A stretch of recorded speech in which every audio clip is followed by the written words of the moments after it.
L'efficacité et la sobriété énergétique sont des leviers puissants d'action sur l'ensemble de nos consommations d'énergie. L'évolution du comportement des consommateurs, dans leur vie privée comme au travail, est une composante de la maîtrise de leur consommation. Des gains d'énergie importants peuvent être réalisés sur l'efficacité des équipements plus performants et sur la qualité de l'isolation thermique des bâtiments. L'organisation collective de nos besoins, par exemple les choix d'urbanisme ou les circuits de distribution, est très importante pour maîtriser nos consommations d'énergie. Cette politique peut être appliquée de façon progressive mais active dans l'ensemble de nos activités.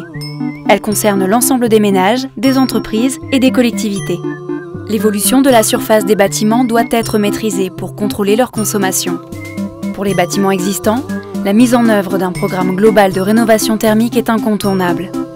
L'aménagement du territoire a un impact sur la consommation d'énergie des transports en réduisant notamment les distances entre les habitations, les lieux de travail, de loisirs ou de consommation. Le choix d'encourager certains modes de transport ou la production de véhicules plus propres est également essentiel. Dans le secteur de l'industrie, l'action sur la consommation d'énergie repose sur l'efficacité de sa production et la meilleure utilisation des matières premières, y compris le recyclage. La baisse de la consommation ne s'inscrit pas dans une démarche de restriction, mais dans l'idée de consommer mieux, c'est-à-dire moins en quantité, mais plus en qualité. La politique de maîtrise de la demande doit tenir compte des inégalités sociales face à la consommation d'énergie. Les citoyens ne sont pas égaux face aux dépenses contraintes d'énergie, chauffage et déplacement, selon l'endroit où ils résident.